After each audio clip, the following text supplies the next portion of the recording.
Buenas noches, compañeros y docente. Mucho gusto, mi nombre es Fraiber Pavón, estudiante de Ingeniería de Software de la Universidad Manuela Beltrán. Esta noche vengo a explicar una de las aplicaciones de las ecuaciones diferenciales, más explícitamente con el tema de la ley de enfriamiento de Newton. Sí, aquí nos plantean un ejercicio, un caso forense donde se encontró un cuerpo en una habitación cerrada que tenía una temperatura de 70 grados Fahrenheit, que al momento de que se encontró el cuerpo tenía una temperatura de 85 grados Fahrenheit.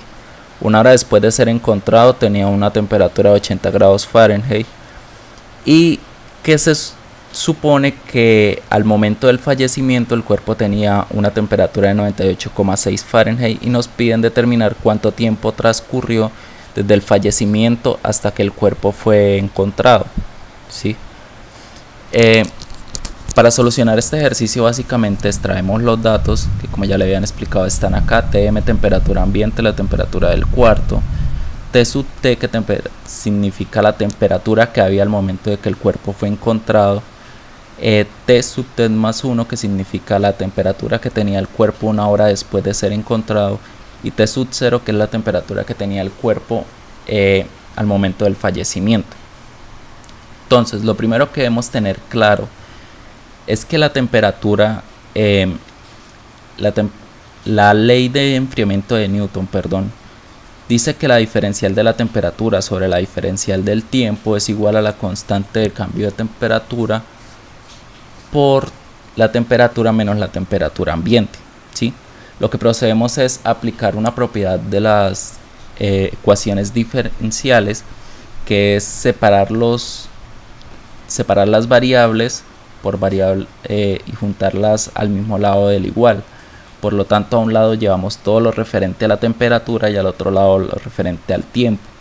Luego procedemos a integrarlo, lo que nos da al final una ecuación que es la temperatura menos la temperatura del ambiente es igual a la exponencial de la constante de cambio de temperatura por el tiempo por una constante de integración. ¿Sí? Lo primero que vamos a hacer es hallar el valor de C, que es la constante de integración, y para esto vamos a reemplazar la temperatura al momento del fallecimiento y la temperatura del ambiente dentro de la fórmula. Sí, lo cual al final nos deja que la C, o la constante de integración, es igual a 28,6 grados Fahrenheit. Sí, prosiguiendo, ya como tenemos el valor de la constante y tenemos otras variables, procedemos a hallar el valor de la constante de cambio de temperatura. ¿Sí?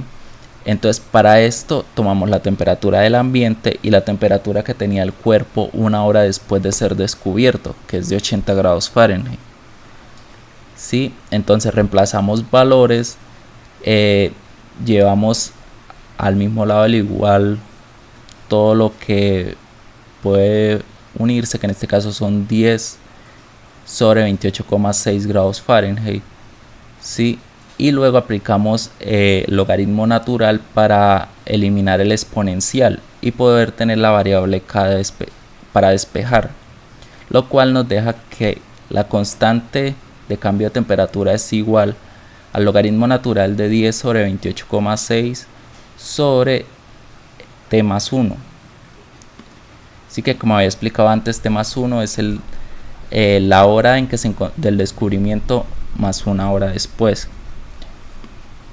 Entonces, ya como conocemos el valor de la constante de integración, de la constante del cambio de temperatura, la temperatura ambiente y la temperatura que tenía el cuerpo al momento de ser encontrado, procedemos a reemplazar todos estos valores dentro de la función para poder hallar el tiempo transcurrido desde el fallecimiento de la persona hasta el momento en que el cuerpo fue encontrado.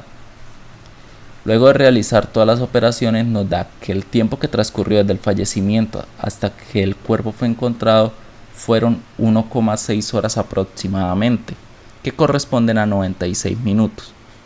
¿Sí? Entonces, esto demuestra que las ecuaciones diferenciales pueden ayudarnos en la vida cotidiana a solucionar muchos problemas, como por ejemplo que básicamente es de ciencia forense, ¿sí? Que puede llevar a descubrir muchas cosas y a facilitar el trabajo. Muchas gracias por su atención. Hasta luego.